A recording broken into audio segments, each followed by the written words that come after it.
స్తోత్రమేసయ్య. ప్రియమైన దేవుని బిడ్డలారా, క్రీస్తు నామములో మీ అందరికీ సమాధానం కలుగునుగాక. ఆమేన్. ప్రతి దినము దేవుని వాగ్దానం అని ఆత్మీయ చీకటి కార్యక్రమంలో మిమ్మల్ని ప్రేమపూర్వకంగా ఆహ్వానిస్తున్న దేవుని బిడ్డలారా, ఎలా ఉన్నారు? బాగున్నారా? ఉదయాన్నే లేచారా? ప్రార్థన చేసుకున్నారా? వాక్యాన్ని కాసేపైనా మీరు చదువుకున్నారా? ప్రభు మీతో మాట్లాడి మిమ్మల్ని బలపరిచారా అని అడుగుతున్నాను. ఎందుకంటే మరి దేవుని సన్నిధిలో ఎవరైతే గడుపుతారో ప్రతిరోజు వారిని ప్రభు మరి ఖచ్చితంగా బలపరుస్తారని మీకు తెలియజేస్తున్నాను. ఎందుకంటే ఆయన సన్నిధికి నా దగ్గరకు వచ్చేవారు నేను ఎంత మాత్రము త్రోసివేయను అని ఆయన వాగ్దానం ఉంది గనక ప్రతి ఒక్కరూ ఆయన సన్నిధిలో మోకరించండి, ప్రార్థించండి. తద్వారా దేవుని యొక్క మేలు పొందాలని మీకు తెలియజేస్తూ ప్రతిదినము దేవుని వాగ్దానం అని ఆత్మీయ చక్కటి కార్యక్రమంలో వాగ్దానం చదువుతున్నాను. కొరింథీయులకు రాసిన మొదటి పత్రిక 16వ అధ్యాయము 14వ వచనం 13వ వచనం కూడా చదువుతాను. మెలకుగా ఉండుడి, విశ్వాసమందు నిలకడగా ఉండుడి, పౌరుషము గలవారై ఉండుడి, బలవంతులై ఉండుడి, మీరు చేయు కార్యములన్నీ ప్రేమతో చేయుడి. దేవునికి స్తోత్రం పెట్టి చక్కటి వాగ్దానం ప్రభు మనకిస్తున్నాడు. ఏమనంటే మెలకుగా ఉండాలట. మెలకు దేనికోసం అంటే నిద్రపోవద్దు అని కాదు. దేవుడు ఏమంటాడంటే మీరు శోధనలో ప్రవేశించుకున్నట్టు మెలకుగా ఉండి ప్రార్థన చేయాలి. అంటే ప్రార్థన చేయడానికి నువ్వు మెలకు కలిగి ఉండాలి. అంటే పరిస్థితులు చూస్తున్నప్పుడు నువ్వు మెలకుగా ఉండాలి. నిద్రపోతుగా నేను ఉండడానికి వీలు లేదు. ఎందుకంటే శ్రమ ఏ టైంలో ఎలా వస్తుందో మనకు తెలియదు కనుక ప్రభు సన్నిధిలో మనకి రాత్రి మొదటి జామున మొదటి 3 గంటలు కావచ్చు, 4 గంటలు కావచ్చు, లేచిన వెంటనే మొట్టమొదటిగా నువ్వు ప్రార్థనలో నీ కోసం, నీ కుటుంబం కోసం, నీ బిడ్డల కోసం మరి మొర్ర పెట్టేవారిగా ఉండాలి. ఎందుకంటే వారి క్షేమమే మరి ఆనందం కనుక, మనకి ఆశీర్వాదం కనుక ప్రతి ఒక్కరూ వారి కోసం ప్రార్థన చేయాలి, మెలకుగా ఉండాలి. ఇంకేమంటే విశ్వాసములో మరి స్థిరంగా ఉండాలని దేవుని వాక్యం సెలవుతుంది. నిలకడగా ఉండాలి, విశ్వాసం కోల్పోకూడదు. ఎందుకంటే నన్ను పిలిచిన దేవుడు నమ్మదగినవాడు. ఎందుకంటే ఆయన మరి ఇంకేమంటాడంటే యెషయా గ్రంథం 43వ అధ్యాయంలో కూడా మీరు భయపడకూడి, మీరు నిన్ను పేరు పెట్టి పిలిచి ఉన్నానని మరి దేవుని వాక్యము మరి సెలవిస్తూ ఉన్నది కనుక మరి విశ్వాసములో నిలకడగా ఉండాలి.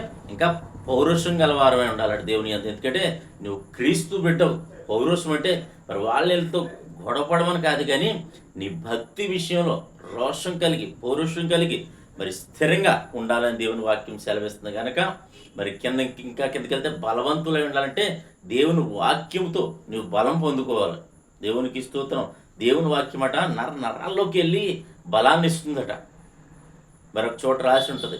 అయితే మరి అలా ఉన్న నీవు ఏం చేయాలంటే ఏ కార్యం చేసినా ప్రేమతో చేయాలని దేవుని వాక్యం సెలవిస్తుంది కనుక మరి ప్రతి ఒక్కరి ఎడల మరి ప్రేమ చూపించండి.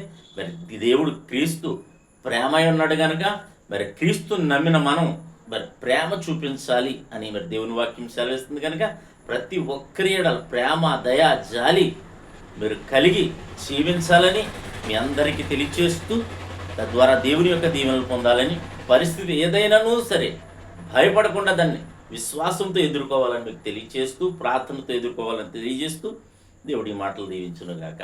ఆమెను ప్రార్థన చేసుకుందాం. స్తోత్రము తండ్రి, వందనాలు యేసయ్య.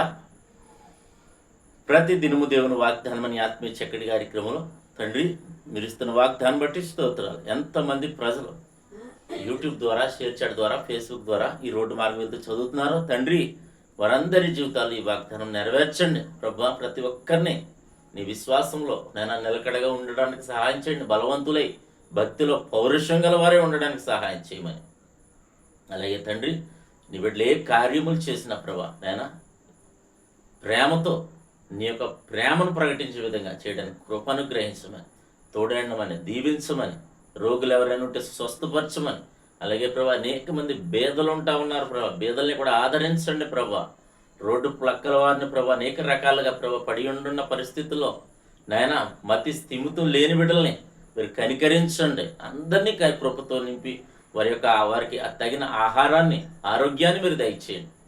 మా గ్రామాన్ని, మా రాష్ట్రం, మా దేశాన్ని కాచి కాపాడు. మా సరిహద్దుల్లో నెమ్మదిని దయచేయమని అలాగే యుద్ధాల కారణంగా ప్రభా ప్రజలు నాయన రకరకాలుగా ఇబ్బందులు పడుతూ ఉన్నారు. వారి యొక్క ఇబ్బందులన్నిటినీ మీరు విడిపించమని ప్రార్థిస్తూ, తోడేయండమని ప్రార్థిస్తూ, దీవించమని ప్రార్థిస్తూ, అలాగే 10th క్లాస్ ఎగ్జామ్స్ రాస్తున్న బిడ్డలందరినీ కూడా మీరు జ్ఞాపకం చేసుకోమని, చిన్న బిడ్డలు కూడా ఎగ్జామ్స్ రాస్తున్నారు, చదువుకుంటున్నారు.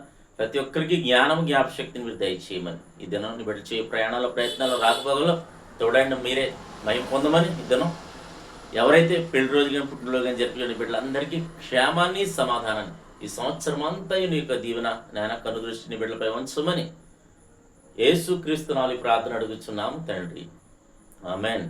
నేను నమ్ముతున్నాను ప్రియమందిరం బిడ్డారా, ప్రభు మనందరితో మరి మాట్లాడిన విధానం బట్టి ఆయన స్తుతించండి, నేను కనపరచండి. దేవుడు నిన్ను కుటుంబాన్ని దీవించునుగాక, ఆమేన్.